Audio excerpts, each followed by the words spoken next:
I'm Sadie Fitzpatrick, columnist with the Ocala Gazette, and your moderator for tonight's forum. We have a quick disclaimer for you. The Ocala Gazette and Neighborhood Storage are hosting the candidate forum as a public service. The views expressed by the candidates are their own, and their appearance at this event does not imply an endorsement or recommendation by either the Ocala Gazette or Neighborhood Storage. All right, we can move on. I want to give a special thank you to our sponsor for tonight's event, Neighborhood Storage, and to our hosts, Marion Theater, for hosting us at your gorgeous venue. Now, a few housekeeping items about how tonight's forum will be conducted. The questions asked tonight are a combination of questions developed by the Ocala Gazette editorial team and voter-submitted questions. They will touch on city policies, procedures, and the candidates' platforms. There will be no audience questions to the candidates. We ask that you refrain from loud cheering, clapping, or any outbursts until the question period is over. Seating and question order has been randomly decided by me. I will introduce each candidate and ask them to explain their qualifications. They will have 1 minute to do so. There will be 2 questions per candidate. Each candidate has 1 minute to answer each question. The forum will not be a debate, and the candidates should not interrupt each other or me. At the conclusion of the questioning, each candidate will be allowed 2 minutes to give a closing statement. Time limits for all comments will be strictly enforced. With that, let's welcome our District 1 candidates, Mr. Barry Mansfield and Mr. Brent Moliver.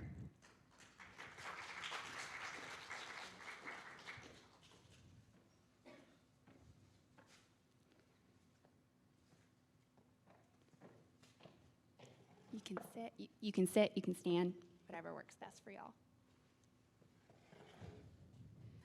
All right, I'm going to start with Mr. Mansfield. If you will introduce yourself and tell us a little bit about why you're running for City Council. Hi, I'm Barry Mansfield. Was raised in Ocala, and I happen to be, for the last 33 years, in the construction business. So I deal with the city on every level that they have, from the planning and zoning, permitting, and even the fire. Everybody I deal with, and I know all the people down there, and we started looking at this, and I really got interested in one of how the city runs itself. And I thought, with my experience as a businessman, I could come in and I can actually add to that, add value to it, and bring those experiences to the city council. So. Thank you. All right, we'll start with your questions. Mr. Mansfield, you come from a background in construction and development. As Ocala continues to experience exponential growth, as a city council member, how will you bring in new projects, yet maintain the charm and character Ocala is known for? That's actually a really good question. And with my experiences in construction, I actually understand, a lot of the things that comes in front of the city council is pretty complex. And what we have to do is we have to have growth, we have to bring in good jobs, but we really have to monitor in what we bring in. I think a project has to have a value to it. In other words, it brings something to the community where it brings in high-paying jobs, where it's worth what we put into the project itself.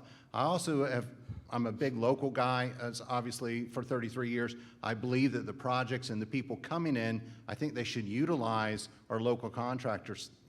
I see a lot of the stuff going outside the community, and that I do not agree with. So I want to make it, I want to make some kind of incentives where they use the local people and use the local talent, because Ocala is a great place to live. And we still want to keep, we do not want to be on Orlando. We do not want to be some of the bigger communities. We want to still stay with the charm we have, but with that, we can do that if we control our growth, understand the projects that are coming in, and value those to where there's an additive to the community itself. Thank you. All right, next question. Your company, Kellison Wright, has completed projects for the city of Ocala, most recently the MLK First Responder Campus. If elected, would your company decline to bid on projects that have come before council? Actually, we don't do, a lot of my projects that we do now is in the private sector now. So we don't really do a lot of city, and yes, if there was a project, a big one, we would We are allowed under law to actually, you might say, go for the project, and then I would recuse myself. But I do want to add, we actually got involved into the Martin Luther King. I don't know if most people know this, but if you were at the presentation, we went in that one and we did that one for zero profit. We did, and we, it was, everybody knew it at the meeting. We did not do it for profit. We wanted to do it because I wanted to be involved in the project. That's how much I love my community. We have been blessed, and we wanted to give that back. So we did that one for zero profit. Again, we don't tout it, but that's how I handled that one. So on other projects, again, we're allowed to do them. We probably would recuse ourselves. My company is mainly in the private sector anyhow, but I bring that expertise to the city, and that's one of the reasons why I'm running. Thank you. All right, Mr. Moliver, you're up. A brief introduction. Tell us about yourself. Well, I've been born and raised here, and by the way, thank you for having me in the Gazette. Thank you. I was born and raised here. I'm a third generation, and we've been in business all those years. I have been in business since I came out of high school, out of college. I majored in economics, and I thought that was the best way to go because of the variety of businesses that my family had had. I have always been a good businessman, and I work hard to stay with it. Now, I love Ocala more than anything on this earth because, except for my wife, because it has been so good to us over the last, since my family, my grandfather and all moved here in 1905, it has been wonderful to us. And we have given back to Ocala, and that's the way I was taught to do. And with that, I think I would be missed if I just wanted to stop at this point. I think we have some other things to do, and I can also understand construction, rentals, whatever you put for me, we've had it. We also owned a bank here in Ocala. We started it. So I know what to do, and I need your vote. Thank you. All right, thank you. Next, we move on to the question portion for you, Mr. Moliver. We have a voter-submitted question. COVID-19 vaccination is a national priority. Cases are spiking in our state. 5 former presidents have gotten vaccinated and publicly encouraged others to do so. Do you think Ocala's elected officials should be transparent about their vaccination status? And what are you doing to encourage Ocalans to get vaccinated? Well, I think they should at least look into it and do it to help people that are not vaccinated, to talk them into it somewhat. You can't make them do it, but we can talk them and tell them how good it is if they get the disease and it isn't as bad for them. Now, I just have a very close friend. His mother just passed away Saturday with COVID. They did not have the vaccination. And I think she could have made it if she had. And I feel that's what we need to do but we cannot make people wear the mask or get a vaccination. Now, I went out and helped with the vaccinations. We and Commissioner Curry and I fed 900 people out there at the horse park, and we fed them, served them, the people that worked there, the people that took time to help the people to get their vaccinations. And that's how I feel about it. You need to do it, but don't make you do it. I was one on the council that when they said we were going to make a mandatory, I said, no, you cannot come and make churches do it. Let them do their own mandatory of their self. And that's what we've ended up doing. All right, gentlemen, we're going to move on to our closing statements. Mr. Mansfield, I'll let you go. You have 2 minutes to give us your spiel. Thank you. Well, like I said before, I've been in the construction business for over 33 years. I actually went off to college. I went to school here, graduated at Forest High, went off to college at LeTourneau University in Longview, Texas. I came back. I was actually a pilot for 2 years. And then after that, I married my my wife, my childhood sweetheart, and we've been married now 35 years. I have 2 wonderful kids, Cody and Colt, and Ocala is my home. You know, we really, we believe in Ocala, and Mr. Cullison, my father-in-law, when we started working for Mr. Cullison, one of the things we always did is he always taught me to give back also. My wife and I, and we don't go around, you know, saying all this, but we have been involved in every SAC committee that my kids have been there for, you know, South Ocala. By the way, I built South Ocala. I also built Forest High School. I built Hammett Bone, Liberty Middle. So you can see I have a vested interest in, you know, the education part of it. We were very involved with our kids. We believe in that, and we bring that back to the table.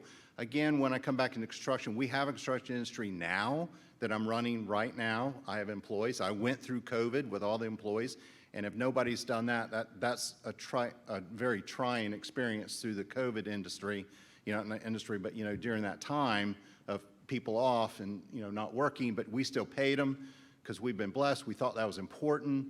You know, we still kept our employees. I've got long-term employees, you know, that's been with me for over 24, 25 years, and that's important to us. We run a family. We run our business like a family, and we believe in that.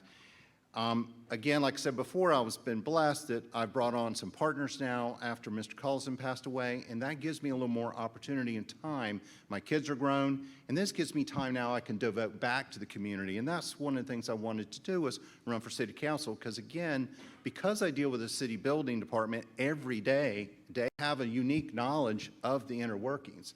So I want to bring that back to the community, and that's why I wanted to run, and that's why I hope you will vote for me on the 21st, Barry Mansfield. Thank you. All right, Mr. Moliver, your closing statement. Okay. I would like to start off and tell you a few things that I have done here in Ocala and gone to and helped with. First, I don't know how I did it, but I got on the County Parks and Recreation Department, and I was on that for 4 or 5 years. I was president of the Downtown Merchants Association. I was president of Save Lake Ware. I was also president of our temple here in Ocala. I was president of the Ocala Shrine Club, which I'm a Mason and a 32nd degree, and I'm proud of that. I'm a member of the Elks Club and have been a member for years. You know, Francis and I, we put an endowment at the CFCC for students, and it's working just beautifully. The money we gave to the school, and it repeats itself, and students can go to school free. And I was chairman of CFCC Foundation for 2 years, and that's how I learned what to do with the endowments. I was president of our Rotary Club here twice, and I was on the board of directors here three times. I was elected to the board. And I'm also a charter member of the Fort King Fort that we're building out there on Fort King right now. It's a wonderful project. We've already got the sides up in the fort, and I'm still on it, and I represent the city for the supervisor of that fort. I'm a chairman of the downtown. I was a chairman of the Downtown Development Corporation. That's when we came in, the merchants, and went to the city and said, we will charge ourselves 4, 3, 2, and 1 mil as we go blocks off the city so we could raise money to buy the old Ocala Hotel and make a parking garage out of it. Mr. Mulliver, I'm going to stop you right there because actually, my bad as the moderator, I forgot your second question.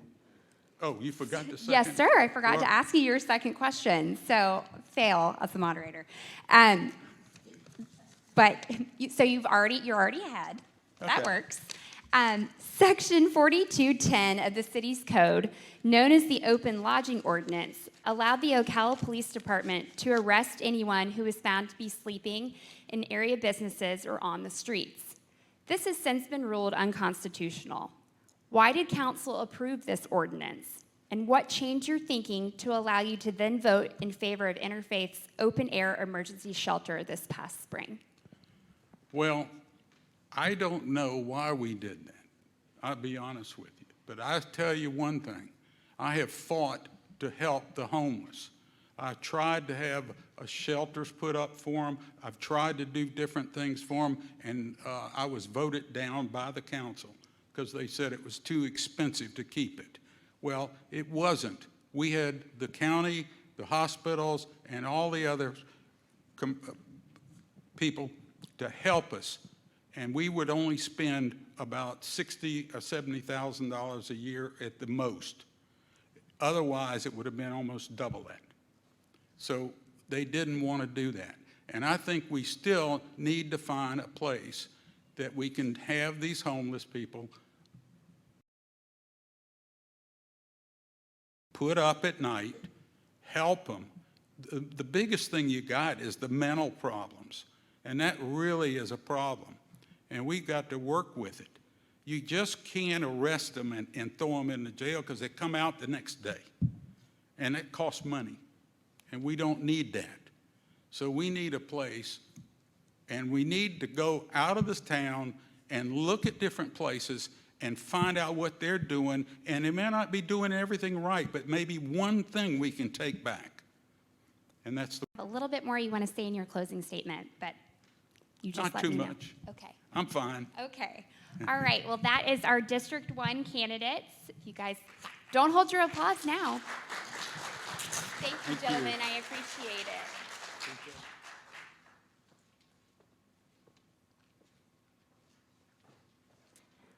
So, Mr. Moliver, I'll start with you because we started with Mr. Mansfield last time. Okay. So, you know that obviously there's a huge homelessness issue here in Ocala, and many of our candidates have highlighted affordable housing as a means to helping the homeless population. Do you envision this happening? And if so, providing affordable housing, do you think this is something that could be achieved through a collaboration between the public and private sectors? I think so. I guess that I was one of the first people in Ocala to put not a homeless, but affordable housing up. And that was done in 1972, 73 then. And it really showed people they only had to pay X number of dollar rent that they could afford. And to me, that helped them. And we gave them all good places to live. And I feel that the private and the city can get together and work something out and get more of this. We do have a project going now that is going to have that type of homes for the people. And they've been approved for 200 already. And they're going to be able to do 100 a year. So that's interesting, and I think you're right. We need to have a place for people. Thank you. Same question for you, Mr. Mansfield. Do you want me to repeat it? Sure. For you? Okay. Affordable housing is an issue, or the homeless population is an issue, and affordable housing has been brought up as a means to helping the homeless population. Do you envision this happening? If so, do you think this is something that could be achieved through a collaboration between the public and private sectors? Actually, yes, that's a great idea. We've actually done some of this work before. What we do is we work with the city on trying to get some infill. We want to think of it a little bit smaller. What I like to just try to do is go get some infill pieces of property that are just sitting there vacant. And then we go in and we can build some townhouses, or we can build some studios, or we can build something like that. We've done that in the past, not for affordable. We have done for fill-in. We're doing some apartments also with a group of guys. We've actually got, again, there's some apartments out on the other side of town that we're trying to work. So yes, it is, and the need is there because, again, as an employer, my guys need a place to live, and some of them can't afford. Now, obviously, you can't go downtown, and live there. Some of it's very expensive.